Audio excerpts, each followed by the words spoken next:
네, 우리 계속해서 사도행전에서 나타나는 기독교의 중요한 가르침들을 우리가 함께 살펴보고 있습니다.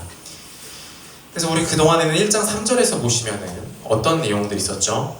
그가 고난받으신 것, 그러니까 예수님이 죽으시고 부활하신 다음에 어떤 일을 하셨는지를 3절이 이야기하고 있죠. 어떤 일을 이야기하고 있습니까? 살아계심을 나타냈다고 합니다. 며칠 동안? 40일 동안 살아계심을 나타냈다. 그러니까 자기가 부활한 것이 확실함을 예수님께서는 보여주셨던 겁니다. 저기 근데 혹시 죄송한데 에코가 좀 있는데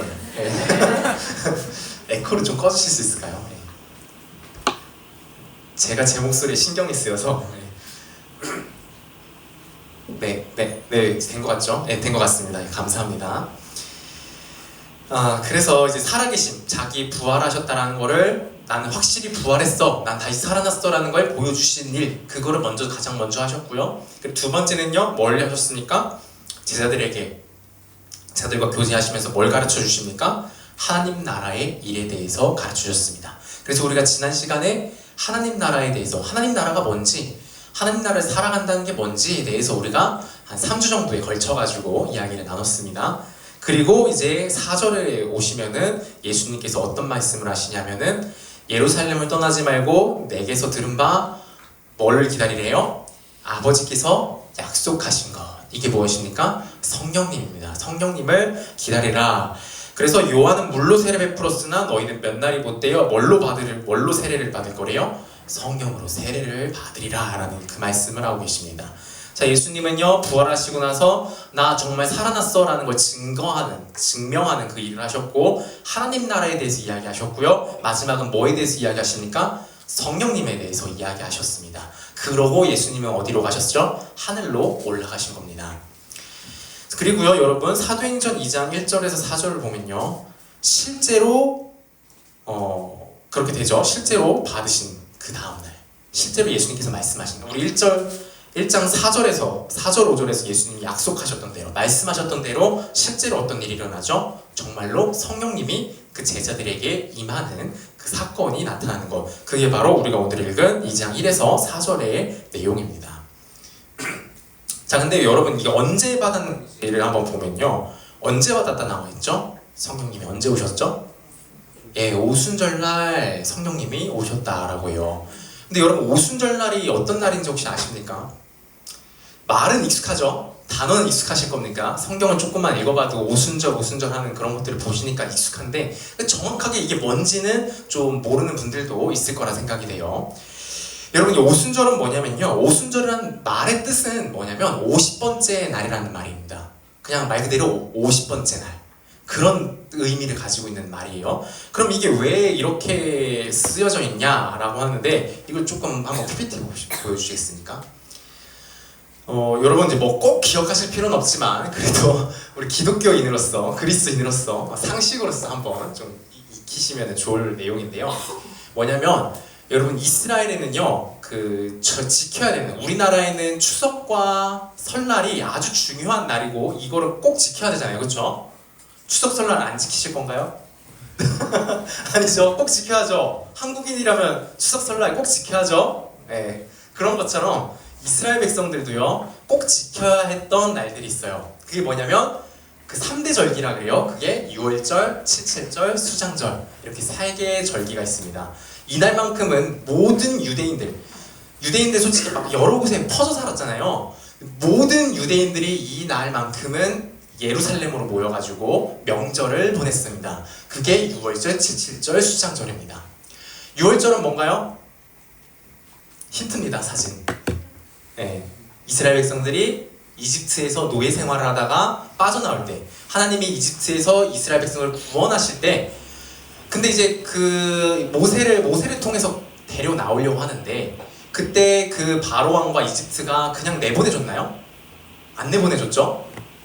계속해서 고집을 부려요. 이스라엘 백성들 못 내보내준다, 너네 못 간다, 이런 식으로 하니까 하나님이 뭘 내리죠? 재앙들을 내리기 시작했죠. 이집트에요. 이집트에 재앙을 내리시는데 몇 개까지 내리시냐면 10개의 재앙을 내립니다. 그리고 마지막 10번째 재앙이 그 이집트에 있는 모든 첫째들이 죽었어요. 모든 첫째 자녀들이 죽어버리는 그러한 재앙을 내리시는데, 근데 그때 이스라엘 백성들의 첫째는 어땠을까요? 죽지 않았어요. 죽지 않았어요. 왜 그러냐면 이때 어떻게 시키냐? 어린 양을 잡아서 그 피를 어디에 바르라? 문설주에 발라라. 그러면은 거기는 내가 넘어가겠다. 이 6월이 그런 뜻입니다. 6월 넘어간다라는 의미를 가지고 있는 거예요. 그래서 하나님의 진노가, 사망을 주는 진노가 어린 양의 피가 묻어있는 곳은 어떻게 하셨다고요? 넘어갔다라는 겁니다. 그래서 이러한 재앙으로부터의 구원, 그리고 이 일 후에 바로 어떻게 되냐면은 이 일이 있은 후 바로 이스라엘 백성들이 이집트에서 나오게 되거든요. 그래서 이런 사망으로부터, 하나님의 진노로부터의 구원과 그리고 그 노예 생활하던, 죄의 노예가 되었던 이집트에서의 구원, 그러한 것을 나타내는 절기, 그것을 기념하고 하나님께 감사를 드리는 절기가 6월절인 겁니다. 이게 6월절인 거고요. 그리고 이제 그 6월절 이후에 이제 그 다음 큰 절기가 77절이에요. 우리가 오순절이라고 부르는 거거든요. 똑같은 말입니다. 그러면 왜 이거는 77절일까? 라고 하면요, 여러분 이거는 쉽습니다. 77에 49입니다. 그래서 이게 언제 지켜졌냐면요, 6월절 이후 49일 이후에 지켰던 절기입니다. 그래서 77절이라고 부르고요.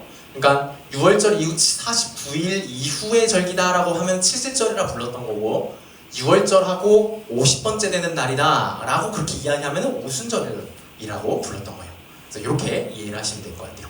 그럼 이거는 언제였냐, 어떤 시기였냐 라고 하면은 그 농사를 짓고 첫 수확을 거둔 그 시기가 이때라고 합니다.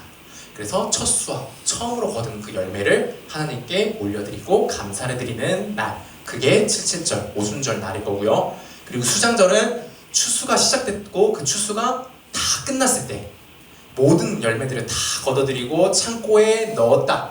이 수장은 창고에 저장하다라는 뜻이에요. 그래서 그것을 다 하고 나서 하나님께 감사를 올려드릴 때, 그때 지켰던 절기가 수장절입니다. 그래서 여러분 이스라엘 3대 절기 하면은 뭐 어떻게 된다고요? 네, 6월절, 77절, 수장절 이렇게 3개가 있다라고 기억하시면 되겠고, 그리고 오늘 성령님이 내려오신 그 날은 어떤 날? 이스라엘 어떤 날 오셨다고요? 오순절 날 오셨다라고 생각하시면 됩니다. 그래서 이게 구약 시대에는 이렇게 지켰던 건데요, 이게 신약 시대 때 예수님이 오시고 나서 약간 용어들이 바뀝니다. 이런 비슷한 시기에 다 똑같이 지키는데 이렇게 바뀌어요. 또 한 개 넘겨주시겠습니까? 6월절은 뭘로 바뀌냐면요, 부활절로 바뀌고요. 77절, 오순절은 뭘로 바뀌냐면요, 성령 감동절로 바뀌고, 수장절은 뭘로 바뀌냐, 추수감사절로 바뀌게 되는 겁니다. 그래서 오늘날 우리 교회에서도 이 3가지 지키죠? 네, 아시죠? 네. 이게 이 이스라엘 이 3대 절기에서 기원한, 우리가 지키고 있는 그러한 절기다라는 것을 기억하시면 될 것 같습니다. 네, 교양 상식으로서 제가 말씀을 드렸습니다. 자, 어쨌든 이런 오순절 날에 오셨던 거예요. 그 예수님이 부활하시고 나서 예수님 며칠 계셨죠? 40일 계셨습니다. 40일 계시고 나서 뭐라고 말씀하세요? 아까 1장 4절 5절에서 뭐였죠? 4절인가요? 5절입니다. 너희는 몇 날이 못되어 성령으로 세례를 받으리라 하셨죠. 예수님이 40일 있으면서 바로 이 말씀하시고 올라가셨어요. 그러고 이제 며칠 지났냐면은 10일이 지납니다. 그리고 오순절 날이 됩니다. 그때 이제 정말로 예수님이 약속하셨던 뭐가 내려오시죠? 성령님이 내려오시는 겁니다. 그 일이 정말로 일어난 겁니다. 그러니까 예수님은요, 의도적으로 지금 뭘 하고 있죠? 이 이스라엘 백성들이 지켰던 이 3대 절기의 이 기간들을 일부러 예수님은 맞춰서 부활하시고요, 맞춰서 일부러 성령님을 보내시고요, 이러한 일들을 하셨다라는 겁니다. 왜 그럴까요? 예수님 하시는 게 어떤 것과 연관이 돼 있다고요? 6월절, 77절과 관련이 있다는 걸 보여주고 계신 거죠. 6월절 무슨 의미라고 했어요? 하나님의 구원이라고 했죠. 예수님의 부활이 결국에는 뭘 우리에게 가져다 준다는 의미요? 하나님의 구원을 가져다 준다는 거죠.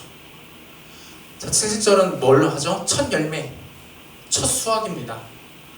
성령님을 보내심으로써 뭐가 일어난다? 하나님께서 예비하신, 하나님께서 목적하시는 어떤 첫 열매가 열린 시기라는 거예요. 이따가 이건 자세하게 설명드릴게요. 자, 어쨌든 우리 다시 한번 좀 정리를 하면은, 예수님 부활하신 일, 첫 번째 부활을 증거하셨고, 두 번째 하나님 나라의 일을 말씀하셨고, 세 번째는 성령님에 대한 증언과 약속을 해주셨다라고 했습니다. 그리고 예수님이 하늘로 올라가고 나서 제일 먼저 해주신 일이 뭐죠? 예수님 하늘로 올라가셨습니다. 그리고 제일 먼저 해주신 거, 예수님이 우리에게 해주신 일이 뭘까요? 우리 읽은 말씀의 본문에 나오죠? 성령님을 보내주시는 일을 한 겁니다.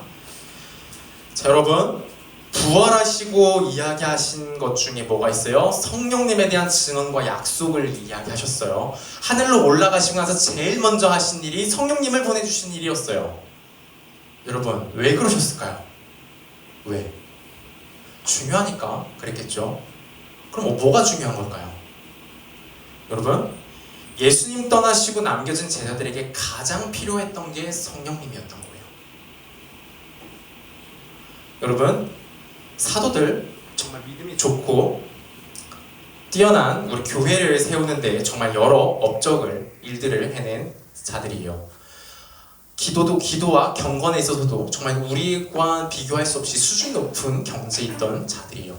근데 이런 자들에게 무엇을 예수님은 주신 거예요? 성령님을 주셨다고요. 그러니까 뭘 지금 알고 계셨던 거예요, 예수님은? 제자들에게 성령님 없이는 아무것도 할 수 없다. 이들에게 가장 필요한 것은 뭐다? 성령님이다. 여러분, 예수님은요, 이 제자들 너무 사랑하셨어요. 너무 사랑한 제자들이에요. 근데 이 제자들이 이 땅 가운데 두고 예수님이 올라가셔야 됐다고요. 내가 너무 사랑한 사람을 두고 어디 가야 돼요. 그러면은 우리가 가장 뭘 생각할까요? 그 사람에게 가장 필요한 것, 혼자 있어도 그 사람이 혼자 있을 수 있도록, 살아갈 수 있도록 하는 그런 것들을 챙겨주게 돼 있어요. 그걸 가장 중요한 걸요. 그쵸? 예수님도 그랬어요. 그래서 챙겨주신 게 뭐라고요? 성령님이시라고요. 여러분, 이걸 통해서 우리는 한 가지 교훈을 할 수 있어요. 우리 그리스도인들에게, 이 땅에 살아가는 사람들에게 가장 필요한 분, 우리가 여기서 홀로 살아가는 것 같지만 우리가 홀로 살아가지 아니하고 온전히 잘 살아갈 수 있도록 정말 가장 필요하신 분이 계시니 그분이 누구라고요? 성령님이시다라는 겁니다. 여러분, 이 사도들에게도 성령님이 필요했고요. 그리고 여러분, 예수님조차도요, 사역을 시작하실 때 누구를 받으시죠? 아버지께 성령님을 받습니다. 여러분, 예수님도 그러하셨는데 우리는 얼마나 더 성령님이 필요할까요? 예수님조차도요, 하나님의 일을 하신다 할 때에 성령님이 필요했습니다. 그런데요, 우리가 이 교회의 일, 하나님의 영광을 위하여 일한다라고 할 때에 누가 필요하겠습니까? 성령님이 반드시 함께 해 주셔야 한다는 겁니다.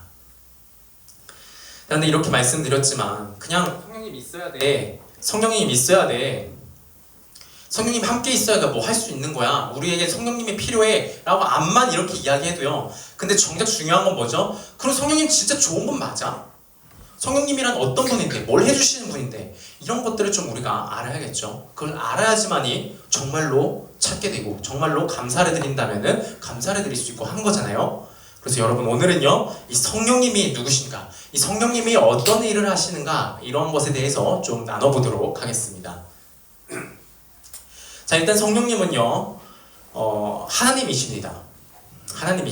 성부, 성자, 성령, 우리는 뭘 고백하죠? 삼위일체 하나님을 고백을 하죠. 그렇기 때문에 성부, 성자, 성령은 다 모두 동등하신 하나님이세요. 그런데요, 여러분, 이 동등하고 하나이신 하나님이 성부, 성자, 성령으로 이렇게 좀 구별이 돼서 존재를 하시는데, 어쨌든 그런 하나님으로 계시는데, 우리가 이제 여기서 조금 이해를 하면 좋을 게, 이제 그럼 왜 굳이 따로 계시나, 이제 이런 생각이 들 수 있는데, 한번 넘겨주세요. 우리가 이렇게 예시를 들어볼 수 있어요. 세 분 하나님은 너무 서로의 뜻이 너무 동일하고, 하고자 하시는 바도 똑같고, 그리고 서로를 너무 아끼시고 사랑하고, 그러다 보니까 하나와 같아요. 근데요, 그 어떤 일을 시작하실 때 어떤 일들을 하실 때 조금 분업화되는 일이 좀 있는 것 같아요. 물론 이제 뭐 분명하게 딱딱 나눠가지고 딱 이것만 하신다 그러진 않아요. 다 하시는 그런 부분들이 있는데, 그런데 좀 대체적으로 좀 이렇게 구별되게 행동을 하시더라고요. 그거를 좀 정리를 했어요. 자, 우리가 예를 들어서 건축을 한다라고 가정을 했을 때, 건축을 하려면 가장 먼저 뭐가 필요하죠? 설계가 필요합니다. 설계.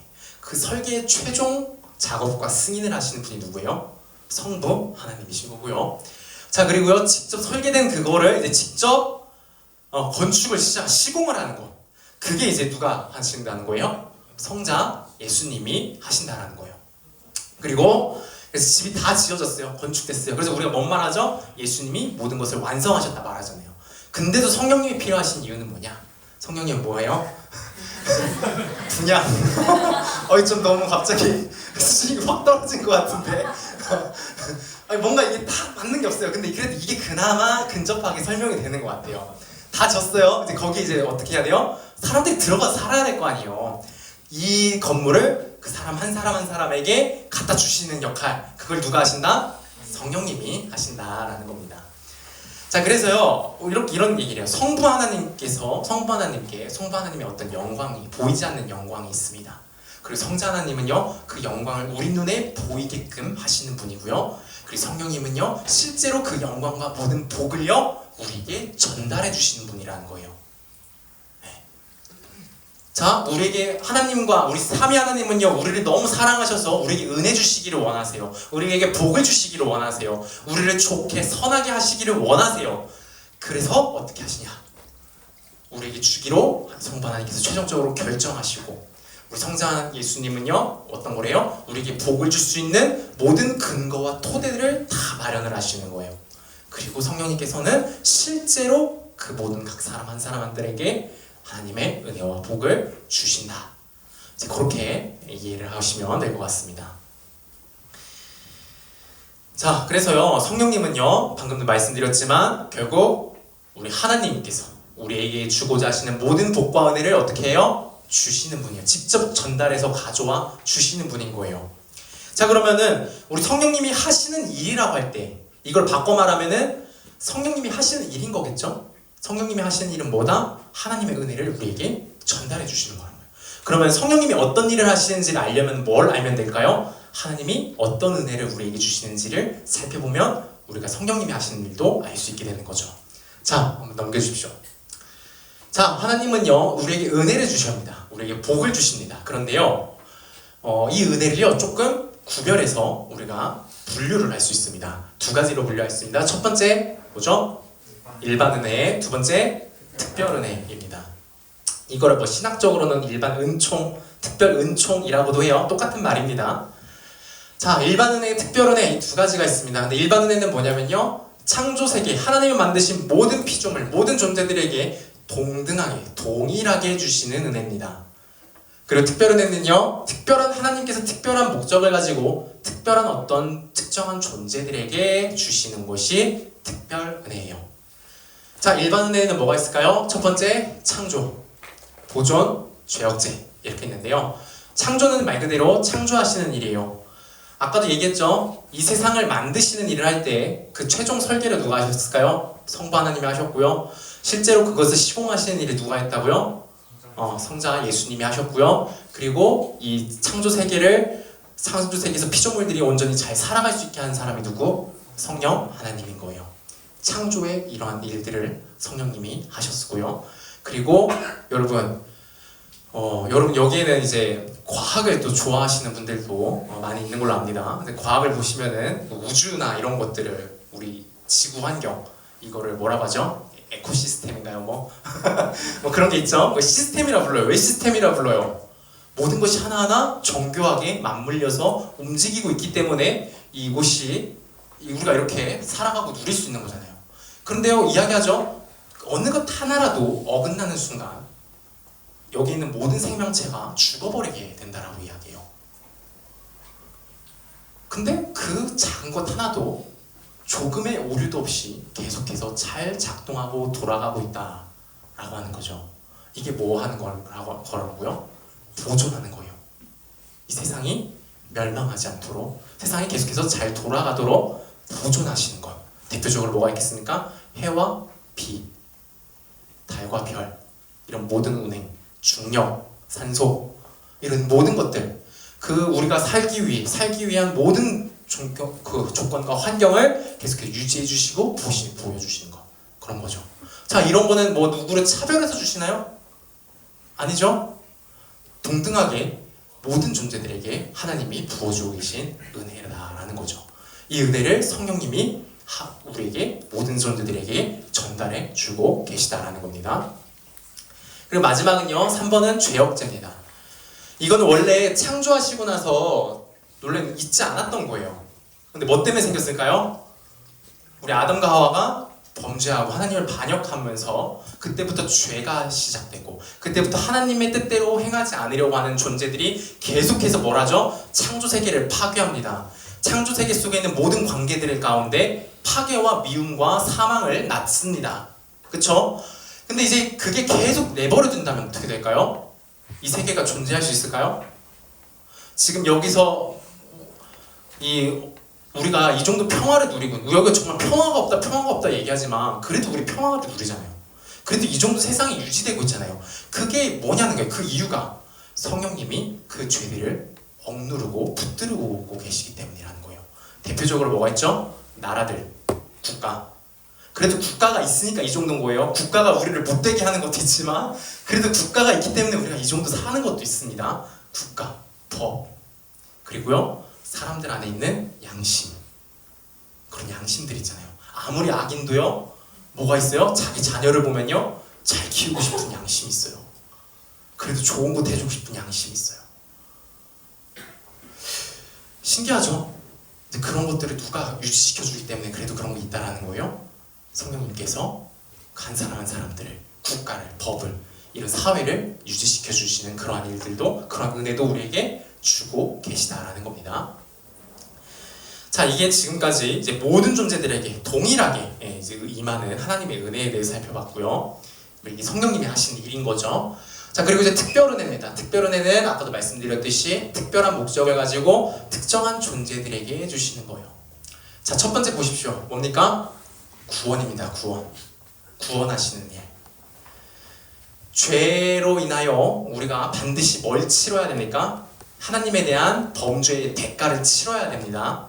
근데 이 죄에 대한 대가를 치르는 것, 이것은요 누가 대신 했다고 우리가 이야기하죠?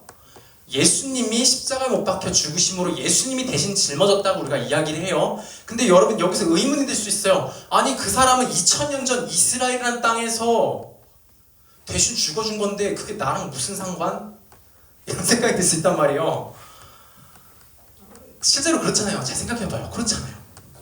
근데 이게 어떻게 우리에게 관련이 있을 수 있냐는 거예요. 어떻게 우리에게도 이 구원의 은혜가 임할 수 있냐는 거예요.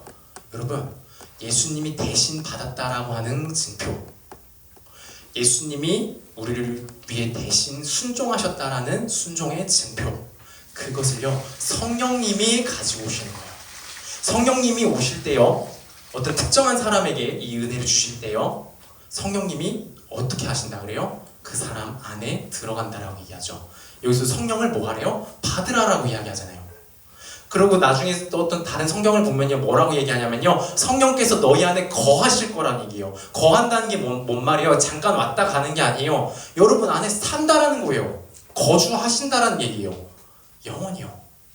근데 뭘 가지고 오셔요? 그리스도의 피를 가지고 오는 거예요. 십자가 피를 가지고 오는 거예요. 그 피는 어떤 가치를 가지고 있죠? 무한하고 완전한 가치를 가지고 있죠.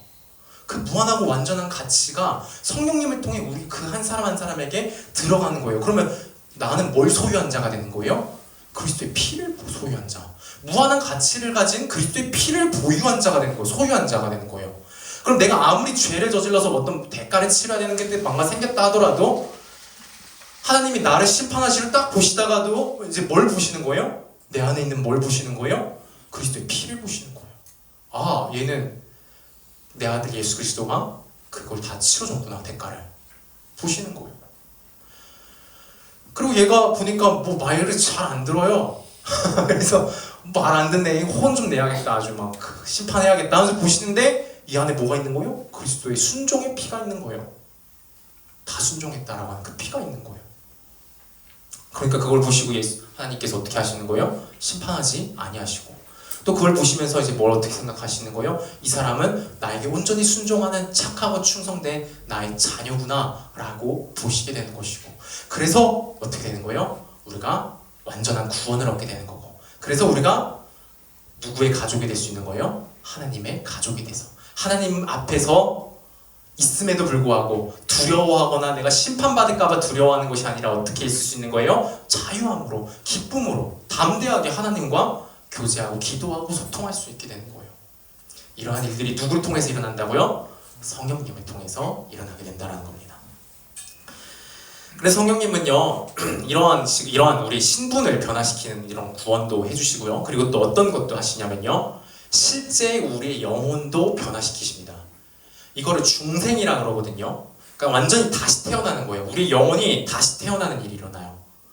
이게 다시 태어나는 일이 일어나면 어떤 일이 벌어지냐면은 우리의 영적인 눈과 귀와 마음이 깨어나게 되어 있어요. 우리 감각, 영적인 감각들이 깨어나요.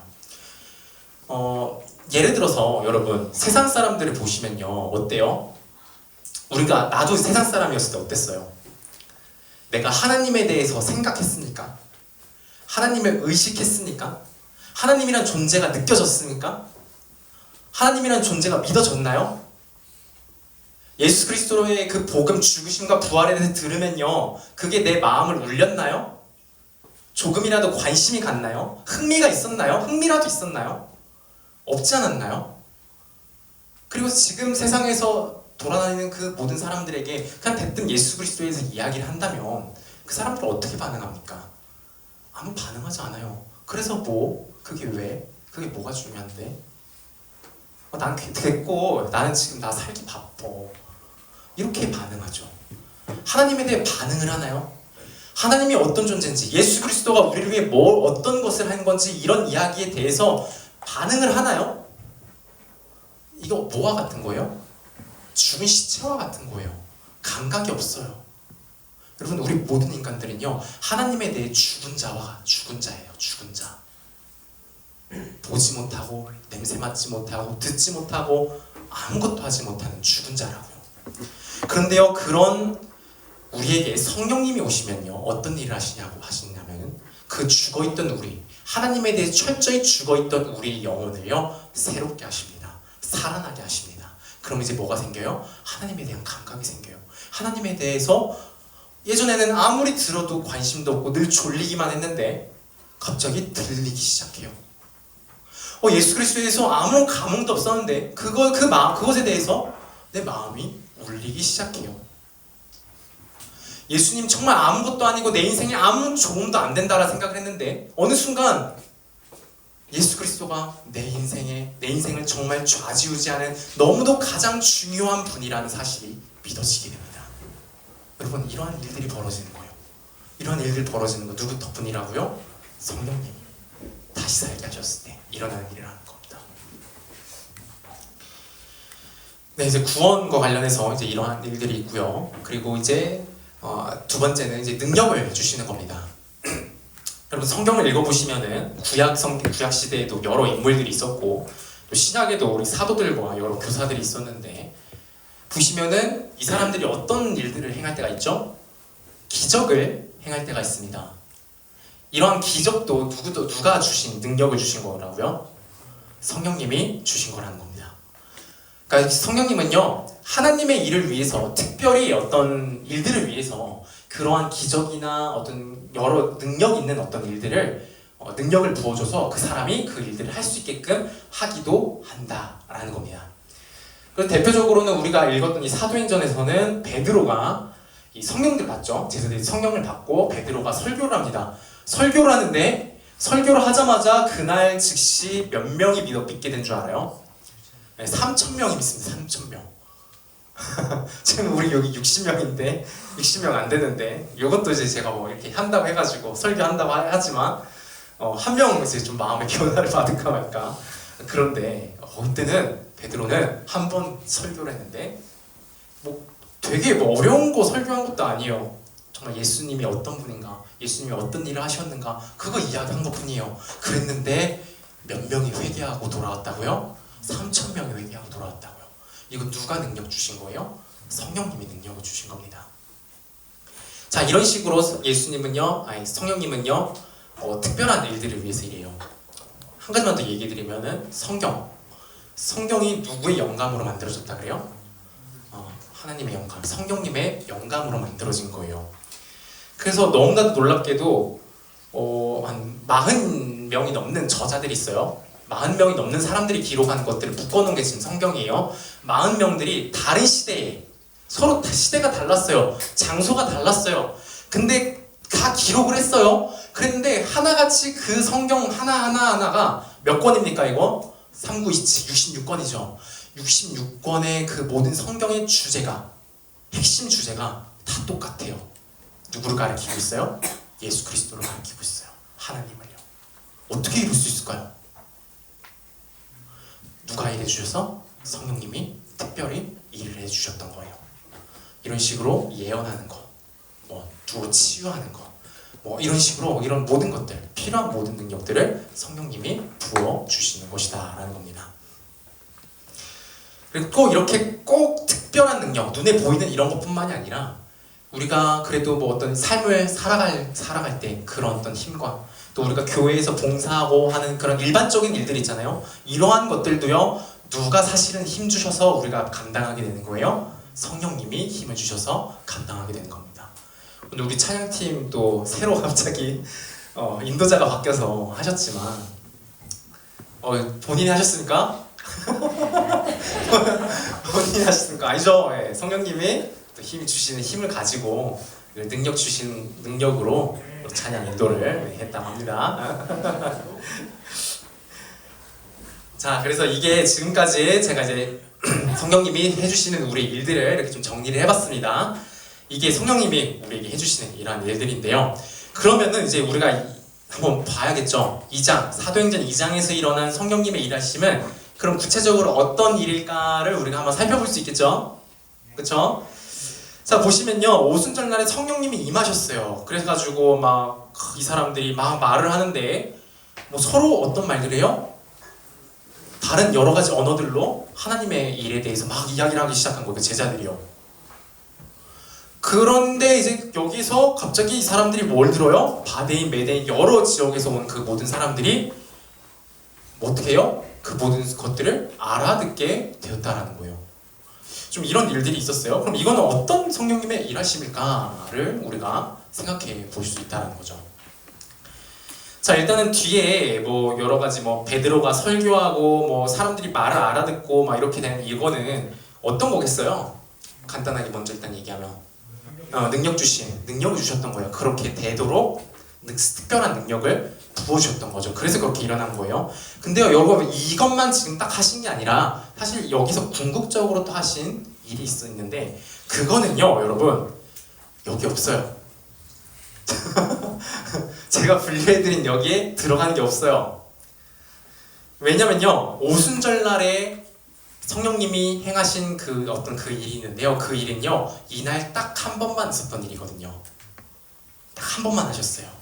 이게 뭐냐면요, 뭘 하신 거냐면요,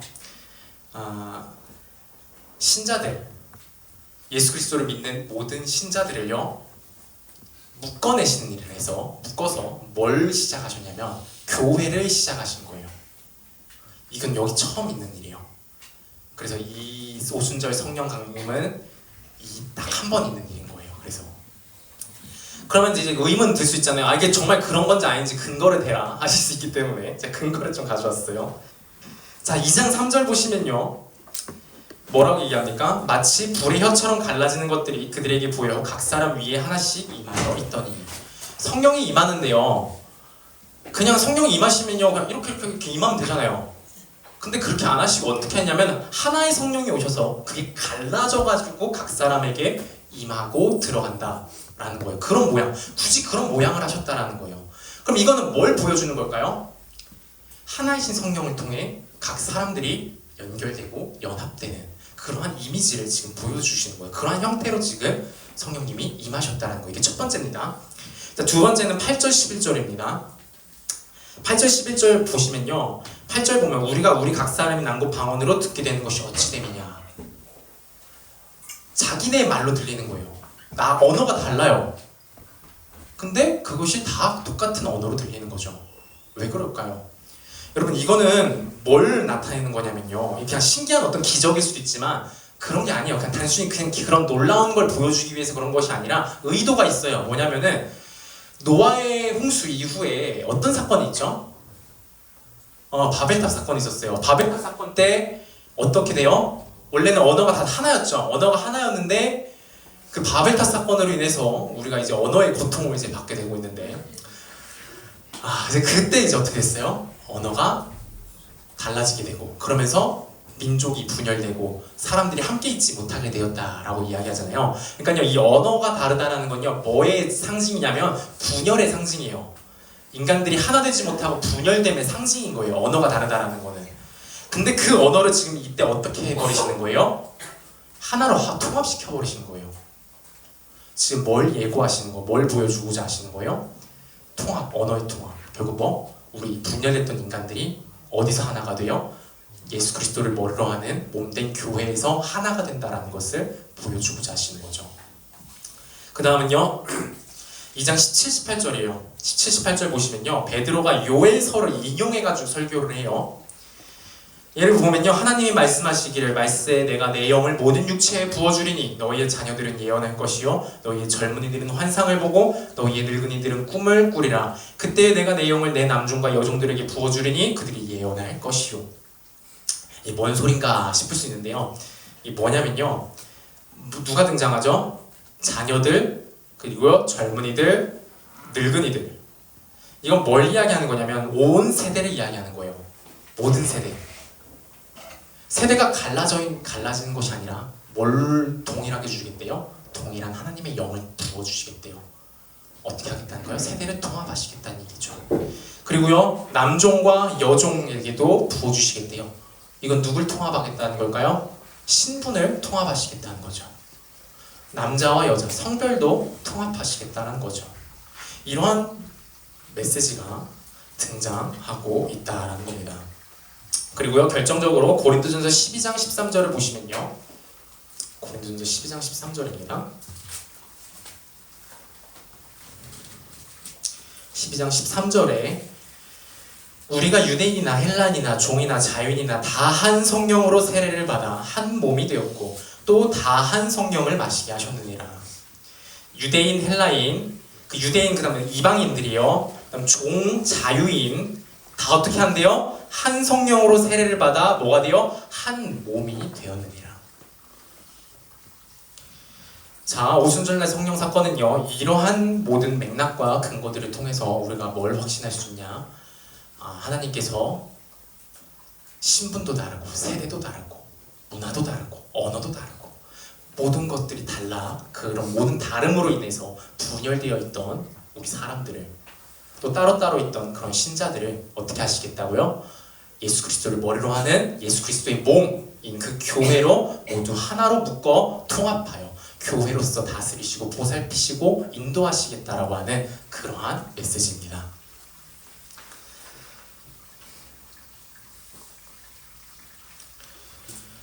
여러분, 이게 교회거든요.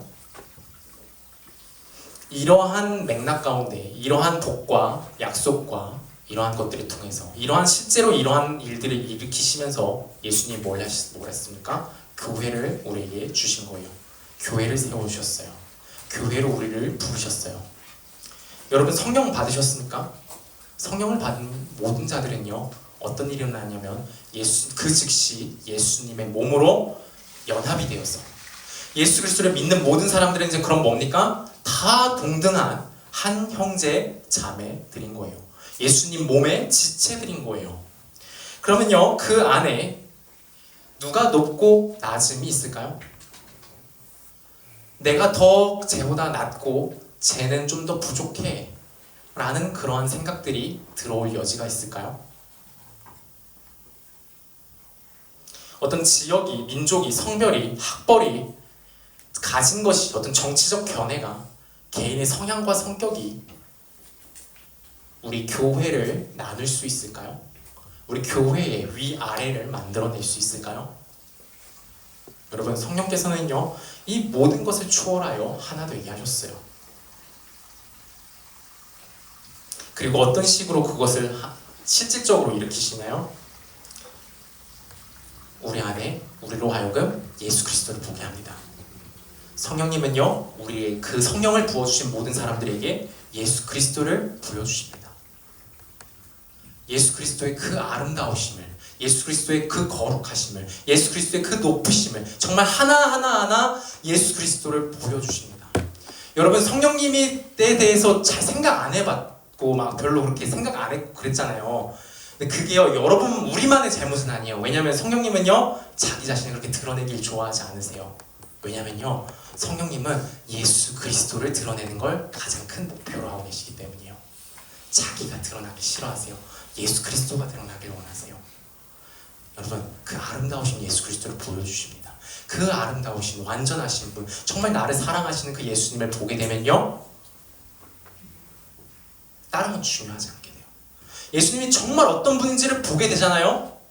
그러면요, 다른 것들이 중요하지 않아요. 내 성별이, 내 정치적 견해가, 나의 있던 환경이, 나의 있던 수준이 아무것도 중요하지 않게 돼요. 왜요? 뭐가 가장 중요하니까요? 예수 그리스도가, 나를 구원하시고 우리를 하나로 묶으신 예수 그리스도가 가장 중요하니까요. 여러분, 그렇기 때문에 예수 그리스도를 바라보고 그분을 향한 생각과 마음만 같다면요, 그 사람이 가장 소중한, 가장 연합하여 가장 긴밀한 교제를 누릴 수 있게 되는 거예요. 바로 이게 성령께서 우리에게 허락하신, 우리 교회에 허락하시는 가장 신비롭고 가장 좋은 연합이고요. 세상 그 어디에서도 누릴 수 없는 연합이에요. 여러분, 누구 안에 있을 때, 누구를 따를 때 이것을 누릴 수 있는 거예요? 성령님을 따를 때요. 성령님을 통해 예수 그리스도를 바라보게 될 때요. 그분이 나의 그 마음 가장 중심이 될 때, 우리 그 각 한 사람 한 사람이 그렇게 될 때, 우리는 그 누구보다도 하나가 될 수 있는 거예요. 여러분, 하나된 공동체, 싸움이 없고 분열이 없고 시기가 없고 우리 서로가 정말 섬기고 하나 되는 공동체 꿈꾸잖아요. 어디 가든지 그런 화합을 꿈꾸잖아요. 근데 여러분, 우리가 여러 가지 것들 시도할 수 있고 도구들, 좋은 도구들 있지만요, 여러분, 그것들로 해결이 되지 않아요. 그것들은 결국 한계가 있어요. 되지 않아요. 어느 좀 되는 것 같다, 되지 않아요. 여러분, 여기 있어요, 그 비결. 예수 그리스도, 우리 성령님을 따를 때 있습니다. 내 마음에 누군가를 업신 여기는 마음이 좀 드십니까? 들 때가 있죠? 그때는 나는 성령을 따르고 있는 걸까요? 나의 육신을 따르고 있는 걸까요? 나의 더러운 육신을 따르고 있는 겁니다. 여러분, 우린 그렇게 끊임없이 점검해야 돼요. 내가 정말 저 사람을 섬기고 사랑하고자 하는가? 아니면 어떻게 내려다보고 내가 높아지려고 하는 그런 마음이 있는가? 여러분, 이것을 계속해서 보셔야 합니다. 진실로 성령을 따라서 우리 서로를 사랑하고 섬기는, 그래서 진실로 하나님이 부어주시는 그 사랑의 연합, 천국에서 누리는 그 기쁨을 여러분, 이 땅 가운데서부터 누리고 살아가는 저와 여러분 다 되셨으면 좋겠습니다.